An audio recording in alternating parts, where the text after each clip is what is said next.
Johnny 5 and G's bot said just bring it to the market, it's awesome. Hi, this is Michał and this is EB Register. Join me on the journey to document every Ibanez guitar ever made. If you're new here, do not hesitate to subscribe to not miss any bit of that journey. And today we're looking at the Japanese-made AX7521. So what exactly is AX series? AX series has a roots in artist series, which was one of the first Ibanez own design. The first artist showed up in the mid-70s, and there were those double cut guitars with quite a wide lower bow, quite deep cuts allowing very nice high fret access. Around that time those guitars were considered much better quality than Gibsons made at the time. They produced them into somehow early mid-80s and they moved into more of their own superstrat area. But in late 90s some guitarists who really loved the artist were asking Ibanez to bring the artist back. So they actually brought back the reissue of the original artist model, but also decided to design something more modern shaped. And that's where these a bit thinner bodies came to be. Ibanez worked with several artists on designing this model. Some of them were Johnny 5 from Marilyn Manson or G-Spot from Prodigy. So when they just received their kind of prototypes, probably from LA Custom Shop, Johnny 5 and G-Spot said, bring it to the market, do not wait. And so Ibanez brought the first model, GAX70 in 1998. G stands in Geo, and this is basically like Ibanez lowest tier budget models. So you can find GAX, GRG for the RG series, GSA for SA series, and so on. Many, the regular lines of Ibanez have their somehow cheap equivalent in the Geo series. In next years, GAX70 was the most sold Ibanez models, probably because it was cheap, but also like a lot of rock groups at that time played AX series. You will see AX series played by mentioned Johnny 5, from Marilyn Manson, Matt Roberts from 3 Years Down, Mike the Wolf from Taproot, and I think Noodles, who has his own Ibanez model, also has been seen playing artist in AX. And because GAX and also AX series were so popular, played so many artists, were those like kind of early 2000 rock groups. They were the first guitar in the catalog. It was before RG and sometimes even before Signature series. That's how significant it was for Ibanez at that time. Also has a bit of personal story with GAX70. That was the guitar I was supposed to buy when I ended up buying my RG370. It was just the cheapest Ibanez you could buy at that time. But I got some extra cash for my birthday from my parents and was able to pull off the RG370, which was like, regular Korean model, not Geo series, and those are significantly higher quality. So it turned out good, but still I have this kind of emotional attachment. That was nearly my first guitar, but not quite. I still like looking at them. I like the body shape. I think it's cool guitar. The next year in 1989, Ibanez brought much more AX models into production, and one of these models was AX7521. There was another 7-string AX with 7221. So I was talking in the previous video about Apex 2 that around that time Ibanez was one of the first companies mass producing 7-string guitars. And there was like models like RG7620, and I made a claim that Korn probably saved 7-string guitar business. RG was always a very important model, but since the AX was becoming more and more popular at that time, it was pretty natural move to make a 7-string model of that, or even 2 models at that time. And initially both of those models were made in Japan, but then the production of 721 moved to Korea and later on to Indonesia.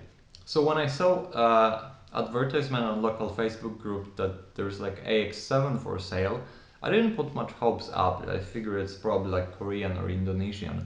When the guy selling it sent me a serial number, I noticed it's Fujian serial number, so you know that's already interesting.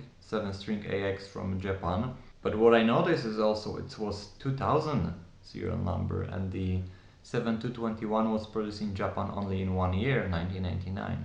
Of course, there are some overlaps available, so that was still possible. But then I noticed the neck. The neck was 3-piece, 2 pieces of maple and some darker wood in the middle. And that got me really excited because only 7521 had a 3-piece neck. 7221 had a 1-piece maple neck when it was produced in Japan, and later on, I think in Indonesia, they introduced 5-piece neck or something like that. So I managed to get a good deal and buy it, and I'm able to show it to you today.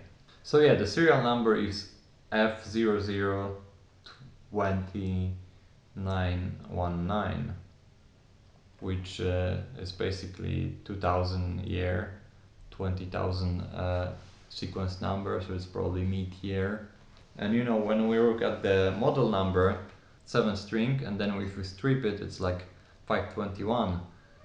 You know, 500 series compared to 200 series for 221.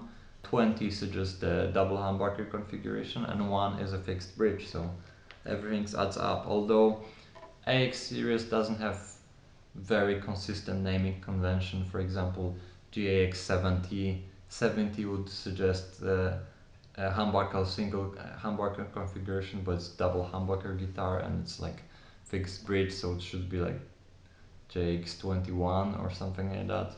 So especially with the lower models, they didn't play by the conventions. So apart 7521 and 7221, there were I think only 3 other models of AX series that were made in Japan.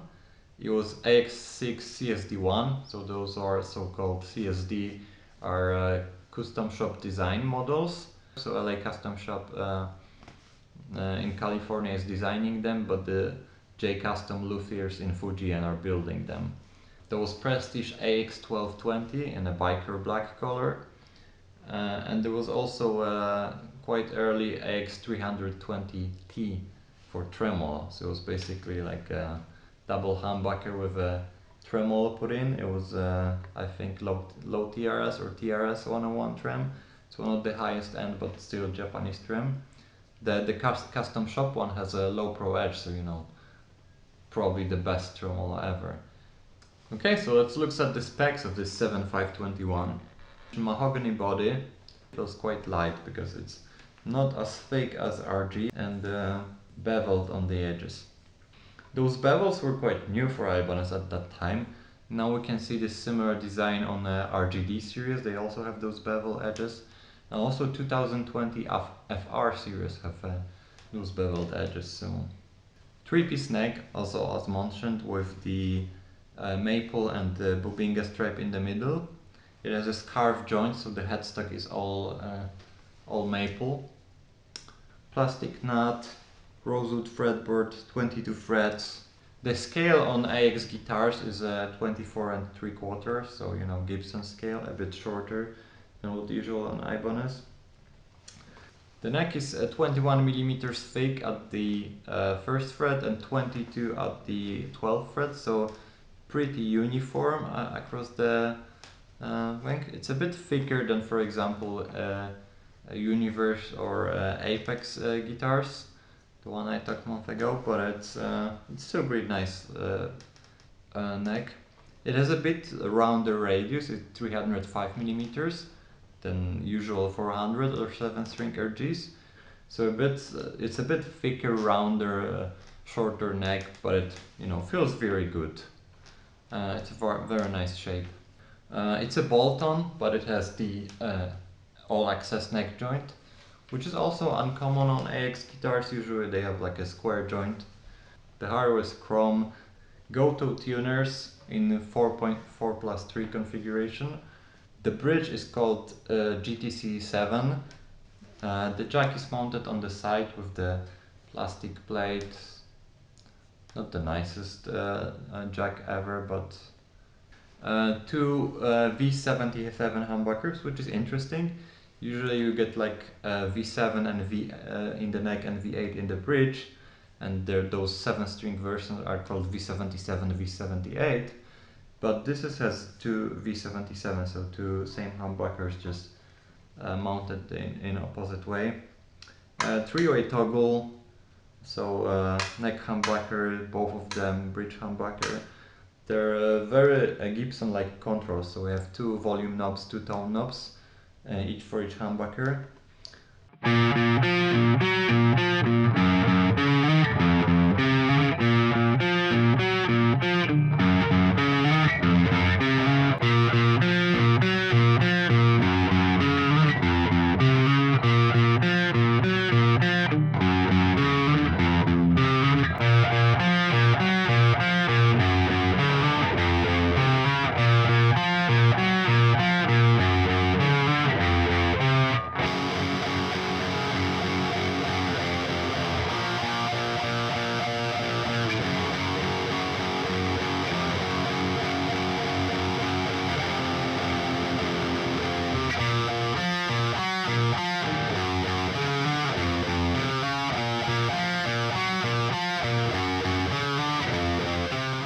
The finish is called grey powder.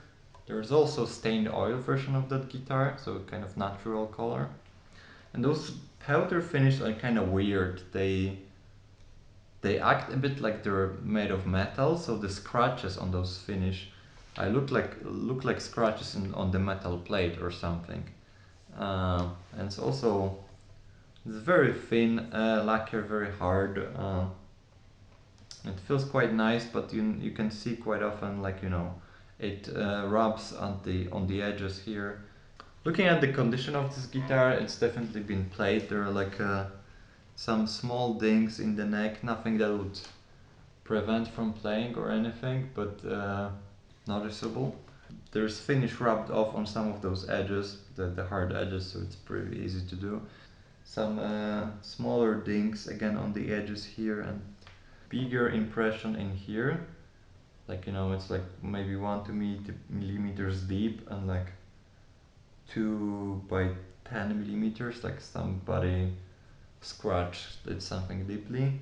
For 20 years old guitar, it's not abused, but it's definitely been played.